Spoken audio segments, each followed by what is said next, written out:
नमस्कार, ANB news देख रहे हैं। यहाँ पर मैं हूं आपके साथ साधना बत्रा। मुख्यमंत्री तीरथ सिंह रावत अपने 100 दिन के कार्यकाल के दौरान पार्टी विधायकों की नब्ज टटोलकर उनकी नाराजगी दूर करने में कामयाब रहे। आपको बता दें, विधानसभा क्षेत्रों में लंबित कार्यों के समाधान में विधायकों के सामने क्या परेशानियां आ रही हैं, मुख्यमंत्री ने यह भांपकर उन्हें दूर करने की कोशिश की। यही वजह है कि पार्टी विधायक उनके कामकाज से संतुष्ट दिखाई दे रहे हैं।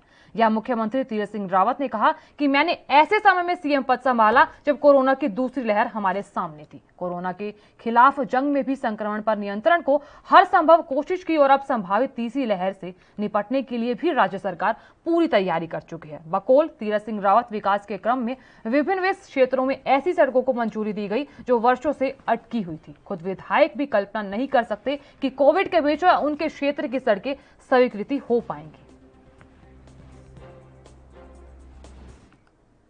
और यूपी की बात करें तो यहां यूपी में उत्तराखंड की बसों के प्रवेश पर जारी रोक खत्म हो सकती है। यहां बताया जा रहा है कि सीएम तीरथ सिंह रावत ने यूपी के सीएम योगी आदित्यनाथ से फोन पर बातचीत की और फोन पर इस सिलसिले में बातचीत की कि सीएम ने कहा कि यूपी की बसें नियमित रूप से उत्तराखंड की सीमा तक आ रही हैं, तो फिर भला उत्तराखंड की बसों पर रोक क्यों। सूत्र के अनुसार आपको बता दें, यूपी सीएम ने उचित कार्रवाई का वादा किया और उम्मीद की जा रही है कि एक हफ्ते के अंदर ही यहां उत्तराखंड रोडवेज की बसों का संचालन भी शुरू किया जाएगा। सीएम ने गुरुवार को परिवहन मंत्री यशपाल आर्य के साथ रोडवेज के हालातों पर विस्तार से चर्चा की और यहां परिवहन सचिव डॉक्टर रंजीत कुमार सिन्हा और एमडी रोडवेज अभिषेक रोहिला और जीएम दीपक जैन आदि अधिकारियों से उन्होंने अपडेट लिया। यहां वित्तीय स्थिति को सुधारने के लिए सीएम ने बैठक के बीच में वित्त सचिव अमित नेगी को भी बुला लिया था।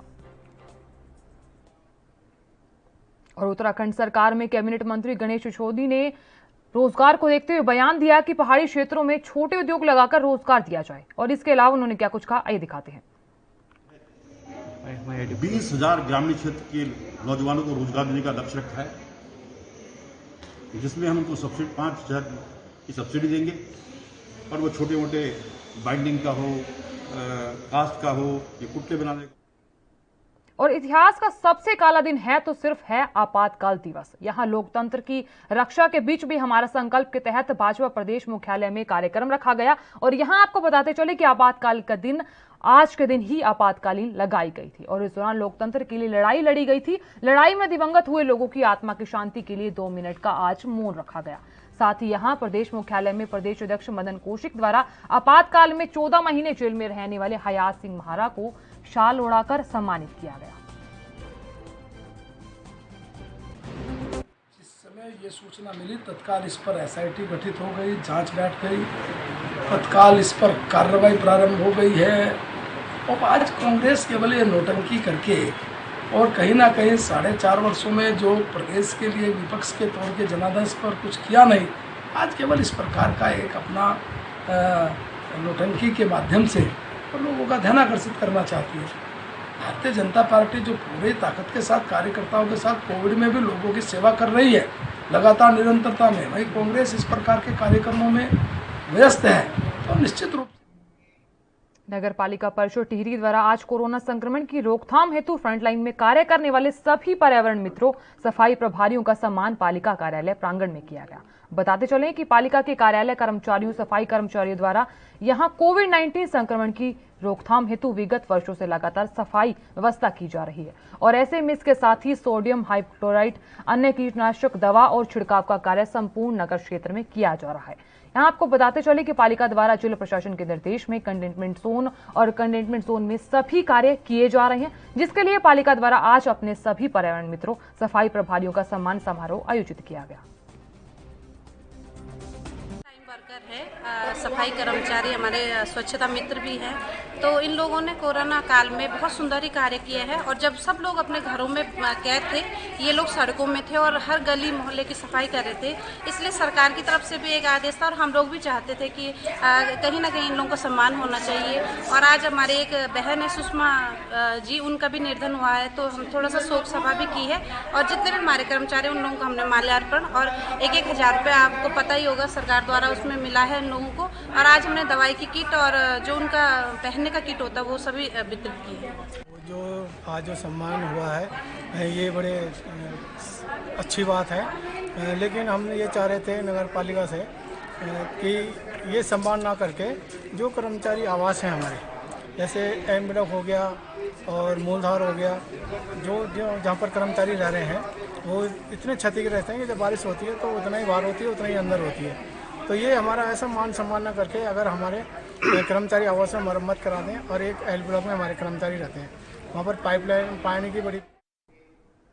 उधर भाजपा महिला मोर्चा की नवनियुक्त राष्ट्रीय महामंत्री दीप्ति रावत को नई जिम्मेदारी मिलने के बाद भाजपा मुख्यालय में आगमन पर महिला मोर्चा के पदाधिकारियों ने उनका जोरदार स्वागत किया और इस अवसर पर दीप्ति रावत ने कहा कि पार्टी नेतृत्व में उन्हें जो जिम्मेदारी सौंपी गई है उसका वो पूरी जिम्मेदारी से निर्वहन करेगी। साथ ही उन्होंने ये भी कहा कि उत्तराखंड के मुद्दों को भी राष्ट्रीय स्तर पर राष्ट्रीय नेतृत्व तक पहुंचने की कोशिश की जाएगी। दीप्ति रावत ने यहाँ जोर देते हुए साफ तौर पर यह कहा कि उपस्थित कार्यकर्ताओं से आगामी विधानसभा चुनाव को लेकर संगठन के कार्यों के लिए जी जान से जुटने का आह्वान सभी से किया जाएगा और ऐसे में कई जिम्मेदारी भी दी जाएगी।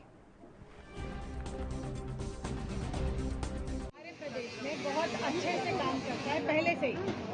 हम प्रदेश में देखें, जिले स्तर पे देखें या इकाई स्तर पे देखें, हमारे पास महिलाओं की टीम हर जगह है। प्रदेश में भी बहुत अच्छी टीम है, जिले में भी है और इकाई स्तर पे भी है। तो उसी को और कैसे मजबूत किया जा सके या हमें, क्योंकि मुझे जिम्मेदारी अब देश भर की मिली है, या देखते हैं किस तरीके से कौन सा स्टेट किस राज्य की जिम्मेदारी मुझे मिलती है तो उसी तरीके से उसको आगे लिया जाएगा। लेकिन प्रदेश में भी किस तरीके से महिलाओं में और मैं कहूँगी कि बहुत उत्साह आए। और उधर सितारगंज की बात कर लेते हैं। यहाँ सितारगंज शक्ति फार्म क्षेत्र के बखुंडपुर वार्ड नंबर 11 में पहुंचे राज्य आंदोलनकारी फकीर सिंह कन्याल क्षेत्र में भ्रमण के दौरे पर निकल चुके हैं। बता दें कि वह सभी लोगों की समस्याओं का मौके पर ही समाधान करने में जुटे हुए हैं। तस्वीरों में आप साफ तौर पर देख सकते हैं। आज शक्ति फार्म क्षेत्र के बकुंठपुर में पहुंचे फकीर सिंह ने रोड की खस्ता हाल स्थिति को देखकर मौके पर ग्रामीणों की समस्या का समाधान किया और लोगों के बीच में जाना और समस्याओं का समाधान करने का अंदाजा भी लोगों को बहुत अच्छा लगा, जिससे फकीर सिंह कन्याल लगातार लोकप्रिय होते जा रहे हैं। उन लोगों ने कहा कि ये रोड बहुत डेंजर हो चुका है, पानी पड़ते ही लोगों को यहाँ से निकलना दूभर हो गया था। महिलाएं बच्चे अपने घरों से यहाँ रोड पे नहीं आ पा रहे थे, लोग टीका लगाने नहीं आ पाए हैं, कई बच्चे जो है यहाँ पर अपना दवा लेने नहीं आ पाए हैं। तो मैंने आज इन लोगों की बात पे यहाँ अपना रोड यहाँ गिरवाया है। रोड से भी लोग लड़के हमारे युवा साथी लोड कर रहे हैं, इसको भी हम रोड में बिछाएंगे और रोड को हम पक्का करके दिखाएंगे। तो हम उसको सही कराएंगे, अन्यथा हम सरकार के खिलाफ कदम उठाएंगे। जो विभाग इस काम को अगर देरी करेगा उस विभाग के खिलाफ झंडा बुलंद करेंगे और उस विभाग के खिलाफ एक ऐसा जनाक्रोश खड़ा कर देंगे कि विभाग को अपने काम करने के लिए मजबूर होना पड़ेगा। क्योंकि मैं उत्तराखंड राज्य आंदोलनकारी हूँ, मेरे अंदर इस राज्य के लोगों की सेवा करने का जो एक जज्बा है, वो जो हमारे विधायक हों या कोई नेता जो बाहरी रूप से यहाँ लोग आते हैं राजनीति करके चले जाते हैं, मेरे मन में ऐसा कोई भाव नहीं है। मैं इस क्षेत्र के लिए समर्पित और अपने इस उत्तराखंड के लिए कार्य करने। वहीं प्रदेश में कोरोना ने कई बच्चों के सिर से उनके माता पिता या दोनों में से एक के सिर का हाथ छीन लिया। बता दें कि आपको जिस तरीके से साये को छीन लिया गया, वहीं कई परिवार अनाथ भी हो गए हैं। तो यहाँ इस बीच ऐसे में सरकार के साथ ही गैर सरकारी संगठन और समाज सेवी जरूरतमंदों की मदद के लिए यहाँ आगे आ रहे हैं और इस कड़ी में बागेश्वर के जिलाधिकारी ने भी जिले के तमाम अधिकारियों को निर्देश दिए और ऐसे में 0 से 21 साल तक के ऐसे बच्चों को चिन्हित किया जिन्हें माता पिताओं की असामयिक मौत हो चुकी है। इस योजना के तहत अब हर बच्चे को सुविधा प्रदान की जाएगी और इसी के साथ ही अनाथ बच्चों को भी दिया जाएगा और अनाथ बच्चों को यहाँ लाभान्वित भी किया जाएगा।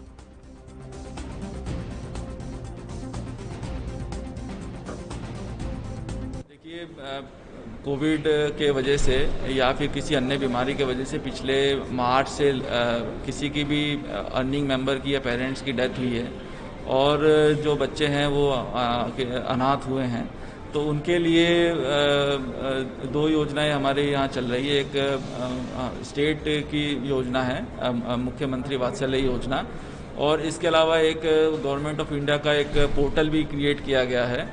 तो उसी के संबंध में आज हमने यहाँ पे बैठक रखी थी और सारे हमारे जो एसडीएम्स हैं और उनको हमने बुलाया था, जिला स्तरीय अधिकारी को हमने बुलाया था और इसमें इस योजना के बारे में इनको जानकारी दी गई है और ये भी बताया गया है कि इसमें क्या क्या बेनिफिट्स इसमें मिलने हैं और साथ साथ में इसका जो है हमें आगे क्या क्या इसमें तैयारी करनी है। जैसे हमें ये इंश्योर करवाना है कि सभी जो बच्चे हैं उनका स्थायी निवास प्रमाण पत्र बन जाए, और जो जिनकी डेथ हो गई है उनका डेथ सर्टिफिकेट टाइमली बन जाए, और उनके जो प्रॉपर्टी है उनका भी संरक्षण हो सके, तो उसका भी जो है ब्यौरा हमारे पास आ जाए कि उसके पास कितनी चल संपत्ति, अचल संपत्ति और कितना बैंक बैलेंस वगैरह है।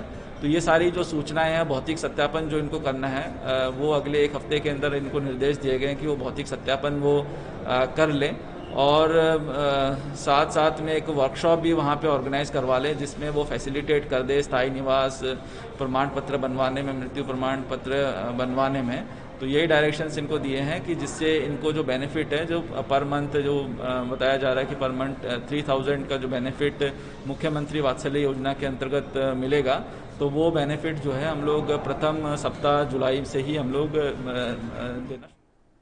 और कुंभ मेले की बात कर ली जाए तो यहाँ कुंभ मेले के दौरान कोरोना जांच को लेकर यहाँ घोटाले के मामले में हरिद्वार शहर कोतवाली में मुकदमा दर्ज किया गया, और इस मामले में लगातार जांच भी चल रही है। और इसी को लेकर जांच से जुड़े अधिकारियों का क्या कुछ कहना, आइए दिखाते हैं। हमने मैक्स कोऑपरेटिव और वो दोनों लैब्स के जो प्रतिनिधि हैं उनको हमने यहाँ बुलाया था। अभी मॉर्निंग में मैक्स कोऑपरेटिव से हमने पूछताछ कर ली है, और चूँकि नर्मल लैबोरेटरीज के भी रिप्रेजेंटेटिव आए थे, उनसे पूछताछ अभी पुलिस कर रही है, तो उनको हमने शाम को 5 बजे का समय दिया।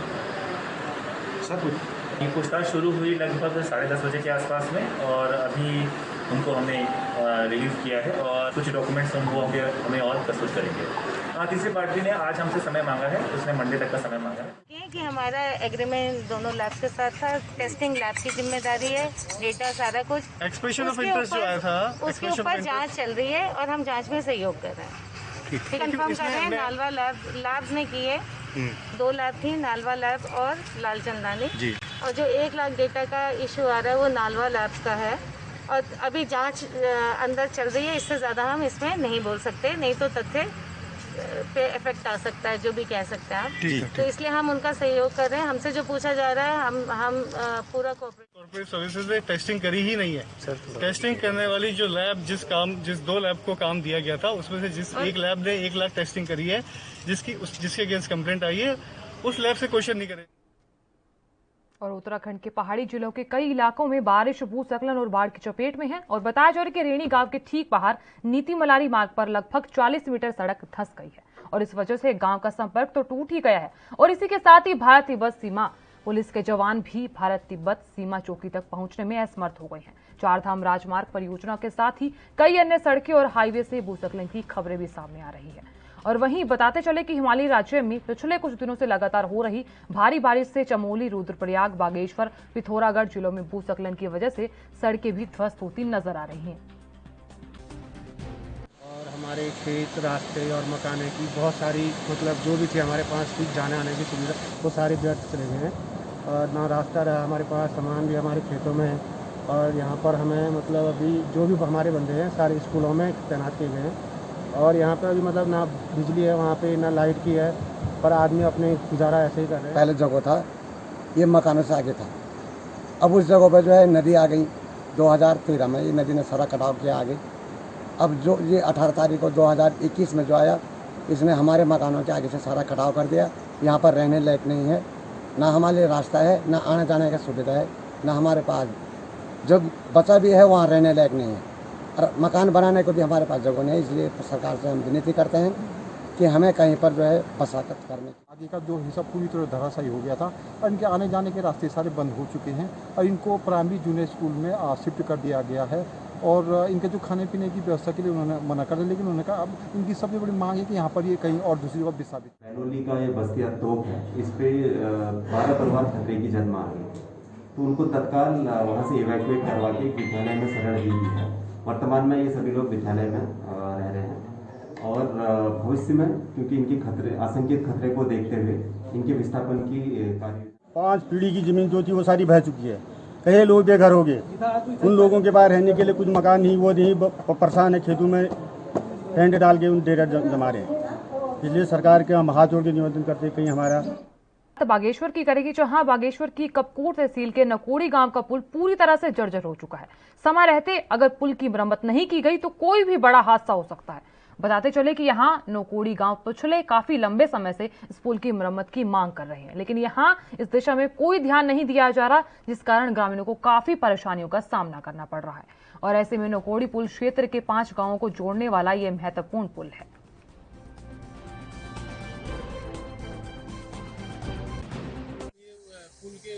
अगर ये पुल गिर जाएगी तो हमारे गांव को सबसे पहले तो ये खतरा है कि पुल गिरने से खतरा है। नंबर दूसरे क्या है, क्षेत्र की अभी ये आज 50 लाख में बना तो 50 करोड़ में भी नहीं बनेगी ये पुल आज के डेट में, तो उस टाइम में बना है। और ये प्रशासन 5 लाख का भी अगर काम भी कर लेते इसके रोक काम के लिए तो काम पुल रुक जाती है हमारी।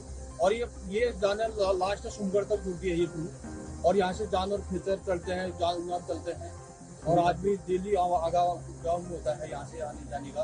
5 गाँव चढ़े हैं, पमनखेत, टोंगरौड़ा और मंदिर नौलिंग देवता बजाय जी के, वहाँ पर भी सब यहीं से जाते हैं। इस पर जो है ध्यान ही नहीं दिया बिल्कुल भी। हमारा क्षेत्र जो है इतना पिछड़ा हुआ है। भोरियाल जी के आने के बाद भी बीजेपी के कार्यकर्ता कई लोग हैं, फिर भी उन्होंने अच्छा काम नहीं किया। हम की जनता नौकरी समस्त ग्राम सभा नौकरी के असंतुष्ट रहे, यहाँ पर काम से उनके बीजेपी सरकार से बहुत असंतुष्ट रहे बिल्कुल ना। हमारे भोरियाल क्या कहते हैं खरसवां जी आए, ये कहीं भी जाए वहाँ पर बहुत अच्छा काम करते हैं। यहाँ पर भी नहीं, सेना के अंदर भी इनकी तारीफ किया जाता है। विधायक हमारे फरसवां जी, ललित फरसवां जी के बहुत तारीफ फौज के अंदर किया जाता है कि ऐसा बंदा या ऐसा आदमी, ऐसा विधायक है इस क्षेत्र में कोई नहीं है। रेवती घाटी है, अच्छा पकड़ का क्षेत्र है, और ये जो पुल की ये बात कर रहे हैं विगत कई दिनों से क्षतिग्रस्त है। पिछले बार भी ये क्षतिग्रस्त हो गई थी, और इस समय जो पुल की स्थिति आपको दिख रही बहुत भयानक रूप में ये पुल यहाँ पर है, और लगभग 4-5 ग्राम पंचायतों को जोड़ने वाली लाइफ लाइन है, चाहे वो माछेर घाटी है चाहे वो सरयू घाटी है। और इन दोनों घाटियों को जोड़ने वाली इस पुल का अगर जीर्णोद्धार लोक निर्माण विभाग के द्वारा नहीं कराया जाएगा तो कहीं ना कहीं ये बहुत चिंता का विषय है। और इस संबंध में यहाँ के हमारे जितने भी सम्मानित लोग हैं उन्होंने समय समय पर यहाँ के सम्मानित विधायक जी को और सम्मानित अधिकारी को अपनी हर संभव आवाज़ उठाकर इस समस्या के समाधान के लिए पत्राचार भी किया है। लेकिन दुर्भाग्य है कि पिछली बरसात के बाद भी माननीय विधायक जी का दौरा हुआ, उसके बावजूद भी आज दिन तक इस पुल की स्थिति ऐसी यथावत बनी रहेगी। तो आने वाले जो भविष्य में जो बरसात है उस बरसात में हमको नहीं लग पाता कि भाई ये पुल फिर अपनी यथास्थिति में रह पाएगी। तो इसलिए हम चाहते हैं कि तत्काल लोक निर्माण विभाग इसकी वायर से फेंसिंग करके, बैरिकेडिंग करके तत्काल इसकी आवाजाही को सुचारू करने का प्रयास करें। उधर पौड़ी की बात करें तो यहां पौड़ी की एएनएम प्रशिक्षण केंद्र खिरसू के छात्रावास में रहने वाली छात्राएं तमाम तरह की समस्याओं से जूझ रही है। जिस तरीके से यहां समस्याएं चल रही हैं, एक तरफ तो वो बंदरों से परेशान है और उधर छतों से पानी टपक रहा है। और ऐसे में बताया जा रहा है कि छतों से टपकते हुए पानी से ये छात्राएं काफी ज्यादा परेशान नजर आ रही है। छात्राओं ने बंदरों और पानी की समस्या से जल्द निजात दिलाने की मांग की है। यहाँ छात्राओं को कहना है कि छात्रावास में लंबे समय से पेयजल की किल्लत बनी हुई है, उन्हें पानी के पीने के लिए काफी ज्यादा दिक्कतों का सामना करना पड़ता है और 1 किलोमीटर तक दूर भी जाना पड़ता है और छत से पानी टपकता हुआ कमरों के अंदर तक आता है। और इसी के साथ ही मेस की खिड़कियों पर कांच की जगह बोरियां लगाई गई हैं। साफ तौर पर आप तस्वीरों में देख भी सकते हैं कि किस तरह से छात्रा यहाँ परेशान नजर आ रही है। और एक तरफ तो बंदरों का आतंक है और दूसरी तरफ छत से पानी टपक रहा है। और यहाँ लगातार बंदरों के आतंक और पानी की समस्या से परेशान छात्राओं ने यहाँ निजात दिलाने की मांग की है। मामले पर पौड़ी के मुख्य चिकित्सा अधिकारी डॉक्टर मनोज शर्मा का कहना है कि उनकी तरफ से भवन का निरीक्षण किया गया था, लेकिन यहां एस्टीमेट बनाकर भेज दिया गया है। फंड स्वीकृत होते ही प्रशिक्षण केंद्र में खिड़की, दरवाजे और पानी की समस्याओं से छात्राओं को निजात दिला दिया जाएगा। वहाँ जैसे रहने की व्यवस्था है वहाँ की, तो बरसात का सीजन चल रहा है तो हमें बहुत प्रॉब्लम होती है। पूरे कमरों में पानी ही पानी है, हर जगह जैसे दीवारों से, नल से तो पानी नहीं आता, पानी की प्रॉब्लम है, पीने के पानी की बहुत दिक्कतें हैं। लेकिन बरसात के सीजन में हम ढंग से ना सोते हैं क्योंकि हमें दीवार खिसाना पड़ता है। हम हर जगह पानी पानी है, जो स्टोर रूम है वहाँ से पूरी दीवार फट रखी है, अलमारी से पूरी पानी आ रहा है वहाँ से। और दूसरी प्रॉब्लम ये है जो खिड़कियां वगैरह, दरवाजे वगैरह पूरे टूट रखे हैं, पूरी डैमेज हो रखी है, पूरी बिल्डिंग ही अगर 2-3 भूकंप आएंगे वैसे ही डैमेज हो जाएगी। वहाँ पे जो है ना बंदरों का भी बहुत ज्यादा आतंक है। बंदर ऐसे घुसते हैं रूम पे कि हमारे जितना भी सामान है बिल्कुल तहस नहस करके जाते हैं। जैसे कुछ भी लेके आ रहे हैं अपने खाने पीने का, हम स्टूडेंट है, एक एक चीज़ भी हमारे लिए बहुत वो है, लेकिन वहाँ पे बंदर आते हैं, दरवाजे से कम खिड़की से ज़्यादा आते हैं, ठीक है। और खिड़की सारी टूटी हुई हैं और पूरा मतलब जो जानवर हैं वहाँ पे गाय भैंस वो भी वहीं घुसती हैं, पूरा तहस नहस कर रखा। मतलब जो समस्या कभी अपने अधिकारियों से दी है, एप्लीकेशन लिखते लिखते थक चुके हैं सर। हम पिछली बार फरवरी में दिया था, फिर उसके बाद जब ये हमारी ड्यूटी यहाँ लगी थी उस समय भी दिया था, और हमारे सीनियरों ने भी दिया था, पर कभी कुछ काम नहीं किया सर। हम बस ये चाहते हैं सर से कि वो हमारे हॉस्टल में जो भी डैमेज हो रखा है वो सही करें और जो नुकसान हो रहा है उसको ठीक कर दे बस। देखिए, पहले भी मेरे द्वारा 2 बार वहाँ पे निरीक्षण किया जा चुका है, और मैंने पूर्व में कुछ बिजली की समस्या थी, बच्चों के एग्जाम थे, तो मैंने इमीडिएटली उसको ठीक कराया था। लेकिन अभी वहाँ पे कुछ रिपेयरिंग होनी है, जैसे मैस में भी वहाँ पे खिड़कियाँ टूटी हैं, बंदर आते हैं तो खिड़कियाँ तो कांच तोड़ जाते हैं। ऐसी कुछ छत पे भी वहाँ पे हॉस्टल की छत पे भी काम होना है, पानी वानी टपकता है और खिड़कियाँ काफ़ी टूटी हुई हैं, और पानी की भी प्रॉब्लम थी वहाँ पे। तो मेरे द्वारा सब निरीक्षण किया गया था, और मैंने अपने जो सीनियर अकाउंट अफसर हैं उनको ये बोला था कि आप यहाँ पे इसका एस्टीमेट बनवा करके प्रस्तुत करें, और जैसे ही हमें बजट मिलता है तो उसमें हम कार्रवाई करेंगे। तो अभी तो वहाँ पे कुछ रिपेयरिंग का काम चल रहा है, जैसे रैम्प का काम चल रहा है अस्पताल में, और एक आवास था उसमें जो टॉयलेट नहीं बने हुए थे वो मैंने बनवाया ताकि वो उपयोग में आ सके, और बाकी हम आगे उसका। उधर बागेश्वर जिले में जो भी लोग गरीब रेखा से ऊपर जीवन यापन करते हैं, लेकिन यहाँ उन्हें बीपीएल कार्ड दिया गया है। अगर बीपीएल कार्ड बनाकर उनके पास यहाँ रखे हुए मिले तो अब उनकी खैर नहीं। लोगों की पहचान कर उनके खिलाफ दंडात्मक कार्रवाई अमल में लाई जा सकती है।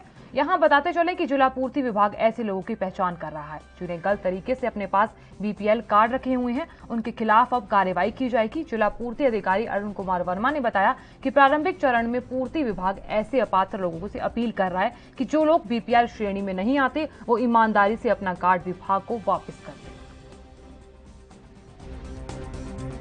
देखिए, इसके बारे में मैं आपको आपके चैनल के माध्यम से अवगत कराना चाहूँगा कि ये हमारे यहाँ जो बीपीएल कार्ड हैं ये लगभग 32,000 अनुबंधित हैं हमारे बागेश्वर के लिए, और 2,10,000 यूनिट ये फिक्स है। ये पहले भी फिक्स थी, अब भी फिक्स है। बस बीच में क्या हुआ कि राशन कार्ड मॉडिफिकेशन का काम हुआ, जिससे आधार से लिंक हुए राशन कार्ड, तो उस क्रम में आज हम उसी टारगेट को अचीव कर चुके हैं। तो इसमें कुछ लोग अगर ऐसे हैं जिनका बीपीएल कार्ड था और या कोई यूनिट जुड़नी थी, नया कार्ड तो अभी नहीं बन पाएगा क्योंकि हमारे ना तो यूनिट का वैकेंसी है ना ही कार्ड की वैकेंसी है। और कुछ लोग ऐसे अगर है कोई कि जिसका मान लीजिए यूनिट जुड़नी थी और वो रह गया है, तो वो बोला वर्तमान में यही है कि वो अपने डॉक्यूमेंट जमा करा दे, वो पेंडिंग में चला जाएगा। इसका समाधान क्या है वो ये मैं बता देता हूँ। देखिए, हमारे जनपद में अभी एक जो नए कार्ड बनने हैं, या कई लोग ऐसे हैं जो बीपीएल कार्ड लेके बैठे हैं 20-20 साल से, जबकि वास्तव में वो इसके पात्र नहीं है। चैनल के माध्यम से अपील करना चाहूँगा कि जो भी ऐसा व्यक्ति है जो स्वेच्छा से अपना कार्ड जमा कराना चाहता है बीपीएल का, वो जरूर कराए, क्योंकि कल को इसका सर्वे जब होगा, और जैसे हमें गाइडलाइन मिल रही है ऊपर से, कल भी शायद हमारे विभाग से बात हो रही थी, इस बारे में कोई गाइडलाइन जारी होने वाली है कि जो भी ऐसा व्यक्ति पाया जाता है जो अपात्र व्यक्ति था और वो बीपीएल कार्ड लेके बैठा था,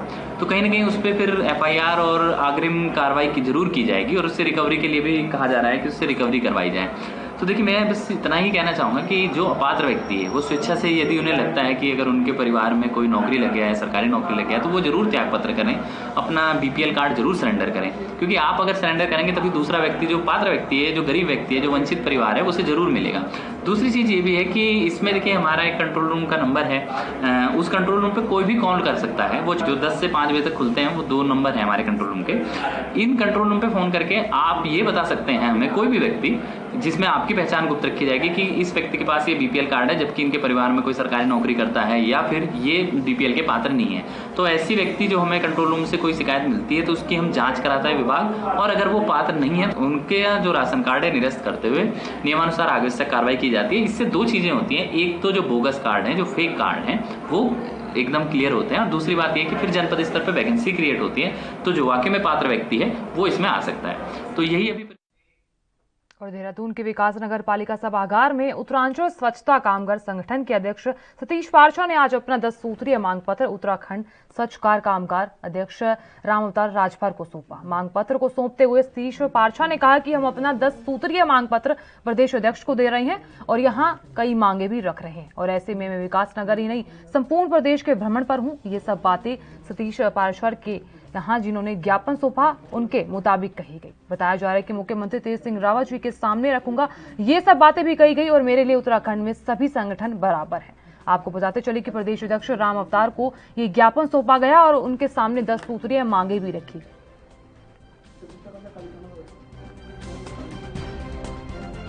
मैं पूरे ज्ञाते प्रदेश का दौरा कर रहा हूं और उनकी समस्याएं क्या क्या हैं वो ले रहा हूं और उसके बाद में माननीय मुख्यमंत्री जी से या नगर विकास मंत्री जी से इनसे समय लूँगा और इनकी बात जो है वहाँ रखेंगे हम लोग सारे मिल कर के। तो अभी तो मैं इनकी ये देख रहा हूँ कि क्या क्या मांगे हैं, क्या क्या मांगे नहीं हैं। मेरी अध्यक्ष जी से भी बात हुई है यहाँ और अधिशासी अधिकारी जो हमारे यहाँ हैं वर्तमान में, उनसे भी मेरी बात हुई है। ये तो मैंने आपसे कहा है कि आप एक सारे लोग मिल कर के बैठें और अपनी अपनी मांगे बताएं। मैं ये नहीं कि ये मेरे संगठन चला रहे हैं, ये उसका संगठन चला रहे हैं। मेरे लिए सारे कर्मचारी बराबर हैं और सारे कर्मचारियों की समस्याएं बराबर हैं। अगर मैं भी कोई समस्याओं का समाधान कराऊंगा तो मैं एक के लिए थोड़ी कराऊंगा कि उत्तराखंड स्वच्छकार कर्मचारी संघ के लिए कराऊंगा। सारे लोगों के लिए मैं अपनी वो समस्याओं का समाधान कराऊंगा, तो सब लोग उसमें लाभ लेंगे। यहाँ पे जो छोटी छोटी नगर पालिकाओं में, नगर पंचायत में या कहते हैं नगर निगम में जो लोकल की समस्याएं हैं वो लोकल के अधिकारियों से बैठ करके उनकी सुलझाएंगे। राजौर जी आ रहे हैं हम। और फिलहाल के लिए इतना ही। आप देखते रहिए ANB न्यूज़। नमस्कार।